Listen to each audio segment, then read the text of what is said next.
지난 한 주도 평안하셨습니까? 이번 주도 역시 한 해 주요 이슈들을 짚어볼 텐데요. 지난주 PC와 노트북에 이어 이번 주에는 모바일과 가전 분야 10대 뉴스를 알아보겠습니다. 이 추운 날씨에 발바닥에 땀나도록 뛰어다니며 조사했으니까요. 기대해 주시죠. 지금부터 살펴보겠습니다. 먼저 모바일 가전 부분에서 가장 큰 이슈로 꼽은 것은 단연 스티브 잡스 소식입니다. PC 분야에서도 중요한 이슈로 꼽혔는데요. 모바일 시장에 혁명을 불러온 만큼 이 부분에서도 빼놓을 수 없는 중요한 사건이었습니다. 스티브 잡스는 정말 그 모바일 생태계에서 혁신을 이루었다는 점에서 우리는 혁명가적인 인물이지 않을까 그렇게 평가를 할 수 있습니다. 아이폰과 아이패드를 세상에 선보인 사람으로 잘 알려져 있습니다. 스마트폰과 태블릿의 UI의 형태, 활용 방법 등에 대한 새로운 기준을 제시한 게 바로 이 아이폰과 아이패드라고 할 수 있는데요. 애플은 음악과 동영상, 애플리케이션들을 애플 생태계에 있는 모든 단말기에서 공유할 수 있는 새로운 개념을 보여줬습니다. 아이튠즈라고 하는 하나의 합법적인 통로를 통해서 음원을 다운로드 받을 수 있는 길을 열어주었죠. 그리고 애플 운영체제와 관련해서는 폐쇄적이라는 그런 평들도 받고 있는데 안정적인 앱스토어를 구축을 해서 그 개발자들에게 실질적인 수익도 보장을 하고 있고요. 애플리케이션 수 같은 경우에도 벌써 50만 종이 넘었죠. 그 사용자들의 선택의 폭도 넓혀주는 그런 독보적인 위치를 보여주고 있기 때문에 어떤 일정 부분의 단점은 해소가 되지 않을까라고 생각을 합니다. PC 제조사로 시작해 IT 생태계를 구현한 스티브 잡스. 그가 없는 모바일 시장은 어떻게 흘러갈까요? 물론 새 시대에 새로운 인물이 또 나오는 것이 역사의 순리지만 청중 앞에서 터틀넥 복장으로 프레젠테이션 하던 그 모습 벌써 그립습니다. 다음은 요즘 길거리 통신 대리점이나 TV 광고들을 보면 LTE라는 단어로 도배가 돼 있는데요. 올해 통신 부분 이슈 중에 하나가 바로 이 4G LTE입니다. 4세대 무선 통신 방식인 LTE는 기존 3G 통신망보다 이론상 속도가 5배가량 빠르다고 하네요. 지금 이통 3사 모두 굉장히 LTE 가입자를 유치하기 위해서 많은 전략을 펼치고 있습니다. LG 플러스 같은 경우는 LTE 서비스를 가장 먼저 시작해서 지금 현재 50만 가입자를 돌파한 상태고요. SK텔레콤 같은 경우도 70만 가입자를 돌파하면서 양사 모두 서비스 3개월 만에 100만을 돌파하는 굉장히 빠른 발전을 보여주고 있습니다. 내년 1월 3일부터는 KT도 LTE 서비스에 합류하면서 이통 3사 간의 더 치열한 경쟁이 예상되고 있는 상황입니다. LTE의 특장점이라고 한다면 아무래도 4G라는 이름 그 자체에서 볼 수 있듯이 한 세대 진보된 빠른 스피드를 기반으로 한다는 게 가장 큰 장점이 되겠습니다. 기존의 3G에서 영상통화 그리고 웹서핑이라든지 이런 인터넷 이런 걸 활용했다면 이제는 그 스피드가 대폭 빨라지기 때문에 멀티미디어라든지 VOD 보다 다양한 서비스를 좀 더 빠르게 할 수 있다는 것이 장점이 되겠습니다. 새해에는 이동통신 3사가 모두 LTE 서비스를 시작한다고 합니다. 더욱 치열한 경쟁 예상되는데요. 하지만 기존 2G나 3G 사용자에 대한 배려도 잊지 않았으면 합니다. 배려가 넘치는 기업 문화, 우리 소비자한테도 좀 보여줬으면 좋겠습니다. 무리한 바람 아니겠지요?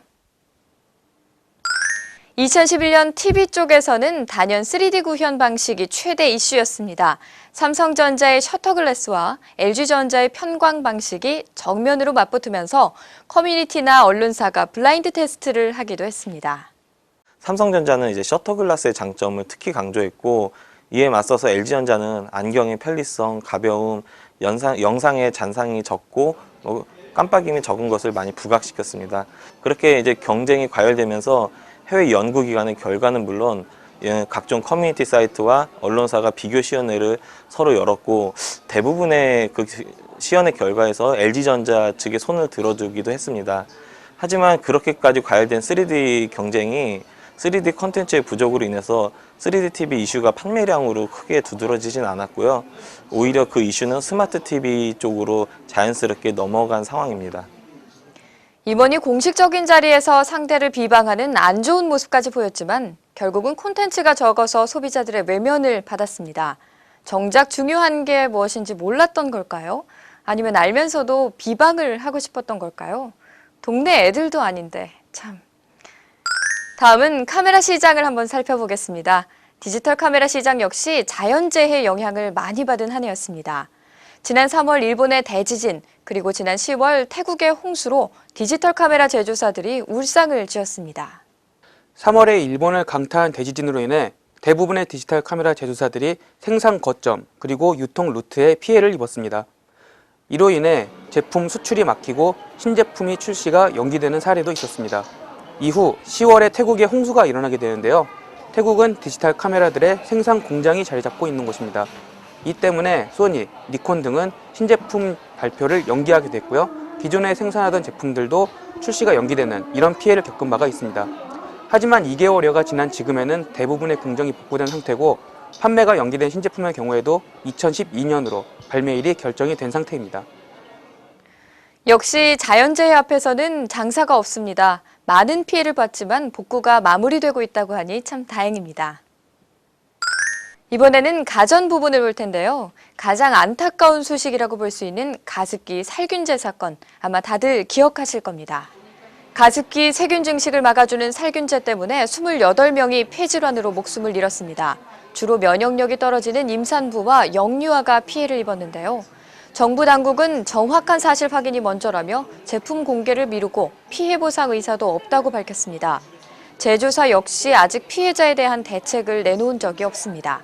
자그마치 28명의 목숨이 사라진 마당에 도대체 무엇 때문에 그런 건지, 그렇게 용기가 없는 제조사와 정부라면 우리는 도대체 누구를 믿어야 하는 걸까요?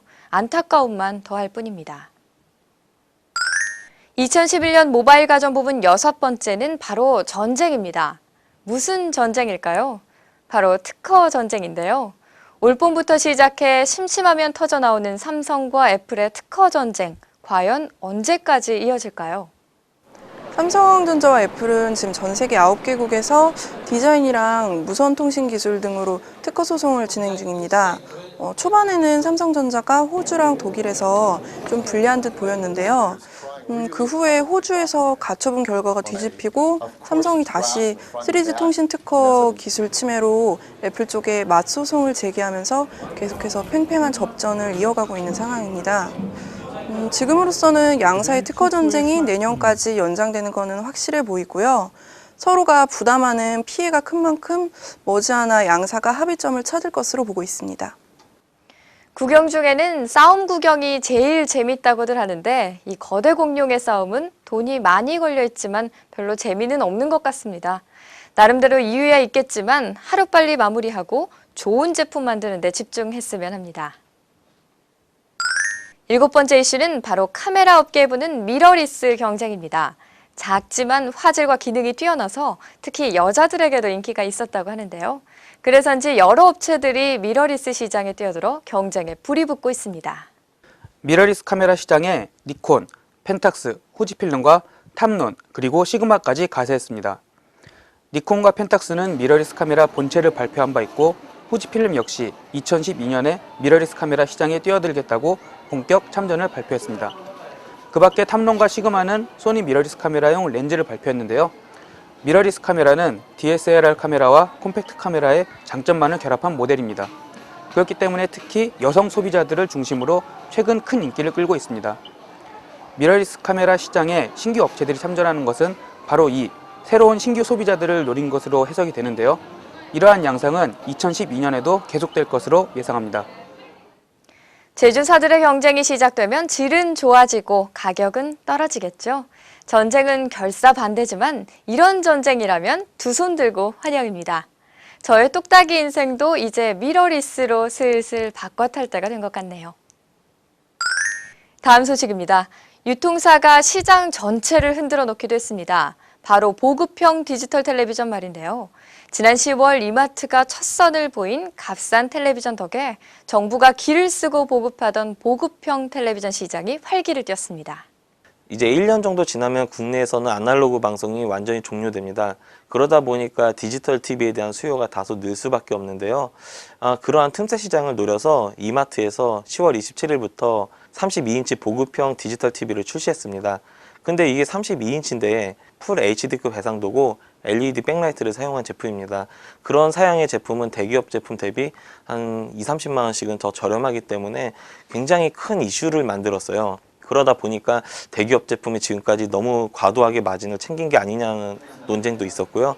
경쟁 유통업체들에서도 앞다퉈서 그 가격에 맞는 보급형 제품을 되게 활발하게 출시를 하고 있습니다.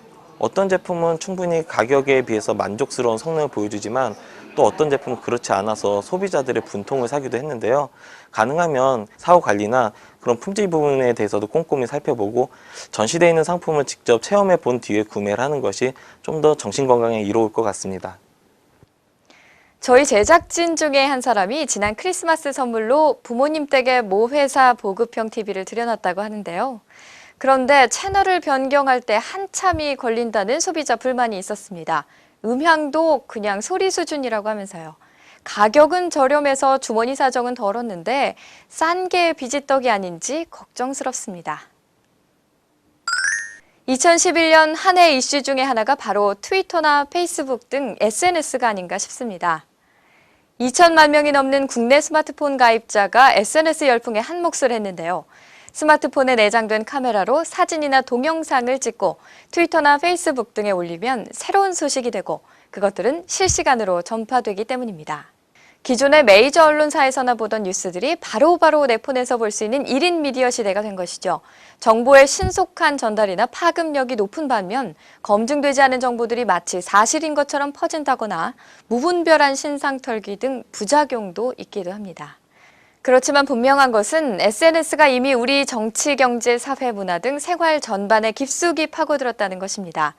특히나 2040으로 불리는 세대가 왜 SNS와 낙곰수 등에 열광하는지 한번 곱씹어 봐야 할 것입니다. 마지막으로 올해 게임 업계를 살펴보겠는데요. 뭐니 해도 최고의 사건은 신데렐라법 셧다운제입니다. 셧다운제는 청소년보호법 개정안에 따라 16세 미만 청소년이 밤 12시부터 다음날 오전 6시까지 온라인 게임에 접속할 수 없도록 하는 제도입니다. 지난 11월 20일부터 시행돼 지금까지 약 한 달 정도 지났는데요. 많은 전문가들이 실효성 없는 제도라고 지적하고 있습니다. 특히 청소년들의 불법 이용자만 늘리고 있는데요. 일부 청소년들이 부모의 개인정보를 이용해 접속하거나 불법 사설 서버를 이용하는 모습을 보이고 있습니다. 셧다운제 시행 이후 중년층 온라인 게임 가입자가 늘었다고 합니다. 왜 그럴까요? 이 제도가 최선이었을까요? 오히려 업계에서는 또 다른 규제가 생길지 우려하고 있다고 합니다. 지금까지 모바일과 가전 부분의 중요 이슈들을 짚어봤습니다. 좋은 소식들도 있고 안 좋은 소식들도 있었는데요. 내년 이맘때는 더 좋은 소식들만 여러분께 전달해 줄 수 있었으면 하는 바람입니다. 다음은 한 주간 주요 소식입니다. KT가 LTE 경쟁에 가세하면서 2012년 이동통신 시장은 본격적인 이통 3사의 LTE 대전이 펼쳐질 것으로 보입니다. 현재 LTE 가입자는 100만 명이 넘었으며 LGU+가 50만, SK텔레콤은 60만을 돌파했습니다. 헌법재판소는 지난 29일 트위터 등 SNS를 통해 사전선거 운동을 불법으로 규정하는 것은 헌법에 위배된다는 결정을 내렸습니다. 이에 따라 다가오는 선거에도 큰 변화가 올 것으로 예상됩니다. 삼성전자는 지난 10월 말 출시한 신개념 스마트 기기인 갤럭시 노트가 전 세계 시장에서 공급 기준 100만 대 이상 판매됐다고 밝혔습니다. 이 중 국내 시장에는 20만 대 이상이 팔렸습니다. 애플이 스마트폰 등 모바일 기기의 가장 큰 취약점인 배터리 수명 문제를 해결하기 위해 한 번 충전으로 몇 주 동안 사용 가능한 배터리를 개발 중이라고 지난 26일 외신들이 보도했습니다. LG전자가 국내 태블릿 시장에 뛰어든다고 하는데요. 자사 국내 첫 태블릿인 옵티머스 패드 LTE를 내년 초에 출시한다고 발표했습니다. 8.9인치 화면에 허니콤 운영체제를 탑재할 예정이라고 합니다. 말도 많고 탈도 많았던 인터넷 실명제가 폐지될 전망입니다. 방통위는 지난 29일 대통령에게 내년도 업무 계획을 보고하면서 인터넷 본인 확인 제도를 재검토할 계획이라고 밝혀 사실상 폐지 쪽에 무게가 실린 것으로 보입니다.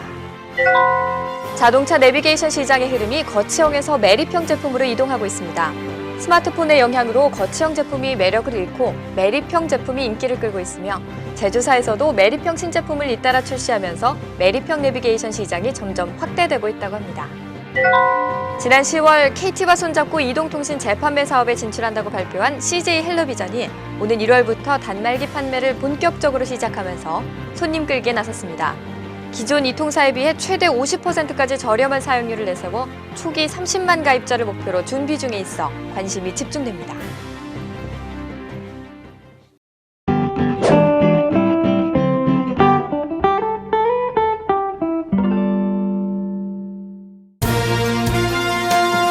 AMD 코리아는 데스크탑 PC용 그래픽카드를 출시했습니다. 28나노 공정을 적용한 이 제품은 PCI 익스프레스 3.0과 크로스파이어 기술을 지원하는 제품으로 단일 프로세서를 탑재한 그래픽카드 중 가장 높은 성능을 제공한다고 합니다. 삼성전자와 KT는 국내 최초 4G 와이브로 내장형 노트북을 국내에 판매합니다. 이 노트북은 와이브로 모듈을 기본 탑재해 별도의 절차 없이 와이브로가 되는 곳이라면 바로 4G 무선 인터넷을 이용할 수 있는 것이 특징입니다. TG 삼보 컴퓨터가 각종 디지털 콘텐츠에 최적화된 멀티미디어 모니터를 내놓고 스마트 TV 사업에 진출한다고 밝혔습니다. TG 삼보는 개인용 PC와 노트북을 출시했던 축적된 노하우와 31년간 쌓아온 AS 시스템을 바탕으로 스마트 TV 시장으로 영역을 확대한다는 입장을 밝혔습니다. 이제 한 해가 가고 용의 해가 시작합니다. 이 숫자 뭔지 혹시 아시나요? 갑자기 뚱딴지 같은 시간 안내 전화번호를 알려주나 하고 생각하신 분들 있을 텐데요. 아마 직장인들이라면 새해 달력 보고 가장 먼저 하는 일, 바로 주 5일제 근무 기준 2012년 휴일 숫자입니다. 새해에는 아쉽게도 황금 연휴나 샌드위치 연휴가 별로 없다고 하는데요. 하지만 어쩌겠습니까? 열심히 달리고 연월차 쓰고 황금 연휴 만들어서 쉬어야겠죠. 자, 비상하는 용처럼 새해에도 힘차게 한번 달려보겠습니다. 저는 새해 첫 주에 다시 찾아뵙겠습니다. 여러분, 새해 복 많이 받으세요.